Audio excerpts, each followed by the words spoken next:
प्रिय बच्चों, कैसे हैं आप सभी। आशा है आप सभी ठीक होंगे। तो आइए हम अध्याय 11 क्षेत्रमिति के जो प्रश्न हैं उनको देख लेते हैं। तो पहला प्रश्न है, चतुर्भुज PQRS का क्षेत्रफल ज्ञात करना है। तो देखो भैया, जो चतुर्भुज है इसका कोई पर्टिकुलर हमें सूत्र नहीं पता इसके क्षेत्रफल का, लेकिन यदि आप आकृति को ध्यान से देखें तो ये आकृति दो त्रिभुजों से मिलकर बनी है, एक त्रिभुज ए और एक त्रिभुज ए। चूंकि हमें त्रिभुज का क्षेत्रफल का सूत्र पता है कि होता है 1/2 आधार गुणित ऊंचाई। तो हम क्या करेंगे, पहले हम इस त्रिभुज का क्षेत्रफल निकालेंगे, फिर इस त्रिभुज का क्षेत्रफल निकालेंगे, दोनों को जोड़ देंगे तो हमें चतुर्भुज का क्षेत्रफल पता चल जाएगा। तो वही मैंने यहाँ पर किया है, आप चाहें तो इसको आराम से समझ सकते हैं। ठीक है, इसका जो राइट आंसर आ जाएगा वो आ जाएगा 8 सेंटीमीटर स्क्वायर। अब हम चलते हैं प्रश्न क्रमांक 2 की ओर। यदि आप हल कर रहे हैं तो आप इनके स्क्रीनशॉट लेते चलें, आसानी से आप इनको हल कर सकते हैं। फिर हम देख लेते हैं दूसरा प्रश्न है, एक ऐसे समचतुर्भुज का क्षेत्रफल ज्ञात कीजिए जिसके विकर्णों की लंबाइयां 12 सेंटीमीटर और 10 सेंटीमीटर है। देखिए, समचतुर्भुज यानी कि जिसकी सभी भुजाएं कैसी हों, समान हो, ऐसी चतुर्भुज को हम समचतुर्भुज बोलते हैं। यहाँ पर मैंने समचतुर्भुज का चित्र बना दिया, ए इसके विकर्ण हो जाएंगे। तो एक चीज आपको ध्यान रखना है कि जो समचतुर्भुज का क्षेत्रफल है वो होता है 1/2 गुणित विकर्णों का गुणनफल। अब विकर्ण क्या कहलाते हैं, तो एक विकर्ण ए हो जाएगा और दूसरा विकर्ण ए हो जाएगा, इनका गुणनफल कर देंगे तो यहाँ पर जो उत्तर निकल के आएगा वो आएगा 60 सेंटीमीटर स्क्वायर। ठीक है, अब हम चलते हैं नेक्स्ट प्रश्न की ओर। तो यहां से हमारा तीसरा प्रश्न स्टार्ट हो जाता है कि 5 सेंटीमीटर वाले भुजा वाले घन का आयतन ज्ञात कीजिए। घन का आयतन ज्ञात करना है तो हमें याद रखना पड़ेगा कि घन का आयतन होता है भुजा का घन यानी कि भुजा की घात 3। अब यहाँ पर भुजा का मान कितना दिया है, 5 सेंटीमीटर दिया है, तो 5 का घन हो जाएगा। 5 का घन मतलब 5 की घात 3 अर्थात 5 का 3 बार गुणा। 5 का 3 बार हमने गुणा कर दिया, जो आंसर निकला वो निकला हमारा 125 सेंटीमीटर घन। ये हमारा उत्तर हो जाएगा।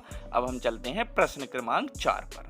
तो देखिए, प्रश्न क्रमांक 4 बहुत ही रोचक प्रश्न है। इसमें बोला है कि एक ऐसे घनाभ की ऊंचाई ज्ञात कीजिए जिसके आधार का क्षेत्रफल 18 सेंटीमीटर है और जिसका आयतन जो है 90 सेंटीमीटर घन है। तो यहाँ पर देखिए हमने लिख दिया है कि घनाभ का आयतन क्या होता है, लंबाई गुणित चौड़ाई गुणित ऊंचाई, ये होता है। इसके पश्चात आधार कैसा होगा, आयताकार होगा। तो इसलिए आयत का जो क्षेत्रफल है वो हो जाएगा हमारा यहाँ पर लंबाई गुणित चौड़ाई। अब लंबाई गुणित चौड़ाई का मान कितना है, 18, और लंबाई गुणित चौड़ाई ऊंचाई का मान है 90। तो यहाँ पर हमने सूत्र लिखा और बराबर में लिख दिया 90। अब इतने का मान है 18, तो हमने यहाँ पे लिख दिया 18। तो ऊंचाई जो निकल के आएगी वो निकल के आएगी हमारी 5 सेंटीमीटर। आप यहाँ चाहें तो वीडियो को रोककर या स्क्रीनशॉट लेकर इसको हल कर सकते हैं। यदि आप कमेंट में बोलते हैं तो जो नेक्स्ट वीडियो है वो थोड़ा सा मैं लेंदी बना के विस्तृत रूप से इसको समझाते चलूंगा। अब यहाँ पर अगला प्रश्न है कि एक समलंब चतुर्भुज का क्षेत्रफल 42 सेंटीमीटर स्क्वायर है और इसकी ऊंचाई 6 सेंटीमीटर है। तो समांतर भुजाओं में से एक की लंबाई 8 सेंटीमीटर है, दूसरी समांतर भुजा की लंबाई ज्ञात कीजिए। तो देखिए, यहाँ पर ये हो जाएगा हमारा समलंब चतुर्भुज।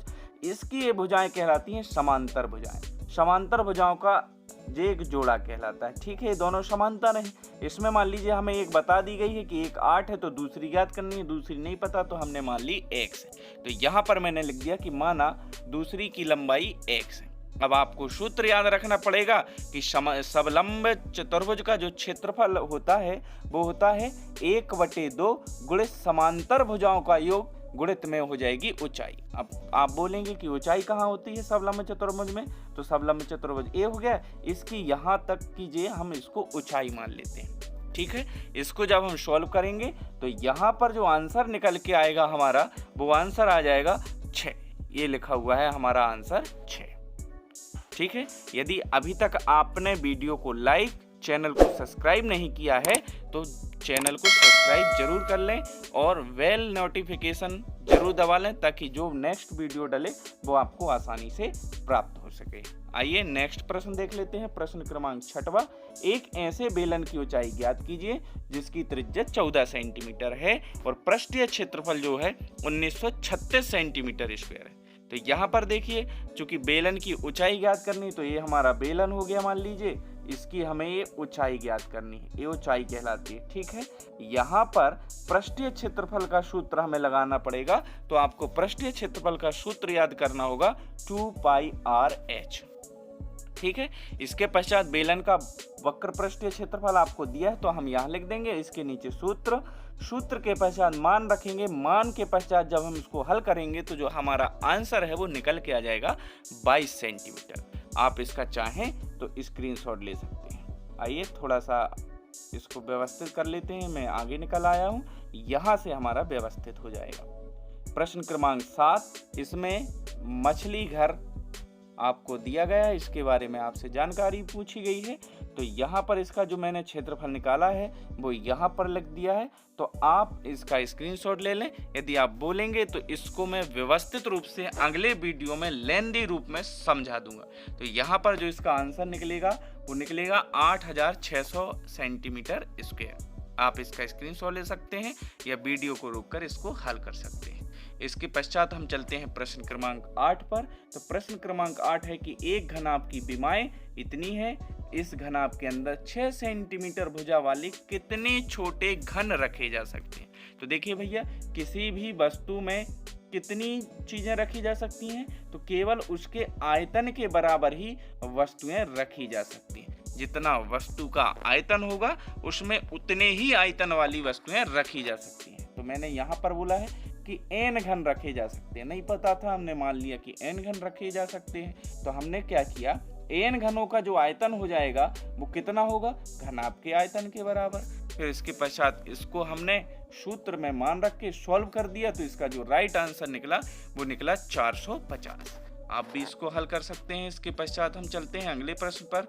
अब आप बोलेंगे कि आप इनको विस्तृत रूप से समझा क्यों नहीं रहे। तो देखिए, मैंने इसको सॉल्व किया हुआ है, चूंकि वीडियो लेंदी हो जाता है इस कारण से मैंने इसको लेंदी रूप में समझाया नहीं है, केवल शॉर्ट में इसके आंसर बताए। तो आप चाहें तो यहाँ पर इसका स्क्रीनशॉट ले सकते हैं। इसका जो आंसर निकला है वो निकला है हमारा 1782। ठीक है, इसके पश्चात चलिए चलते हैं प्रश्न क्रमांक 10 पर। तो प्रश्न क्रमांक 10 में हमारा क्वेश्चन है कि 21 सेंटीमीटर चौड़ाई वाले एक आयताकार कागज के चौड़ाई के अनुदिश मोड़कर 3 से 30 सेंटीमीटर त्रिज्या वाला एक बेलन बनाया जाता है। बेलन का आयतन ज्ञात कीजिए। अब देखिए, अनुदिश का मतलब क्या होता है। मान लीजिए हमारा एक कागज है, तो कागज की हो गई चौड़ाई और ये कहलाती है लंबाई। तो देखिए, इसके अनुदिश मोड़ना है, इसके अनुदिश लंबाई के। तो जब इसको मोड़ेंगे तो कुछ इस प्रकार से मुड़ जाएगा, है ना। तो जो चौड़ाई है वो बेलन की बन जाएगी यहाँ पर ऊंचाई। अब बेलन की ऊंचाई बन गई, इसके पश्चात हमें त्रिज्या दी गई है। जब त्रिज्या दी गई है तो इसको हम सॉल्व करेंगे तो हमारा जो आंसर निकल के आएगा वो आएगा 49,400।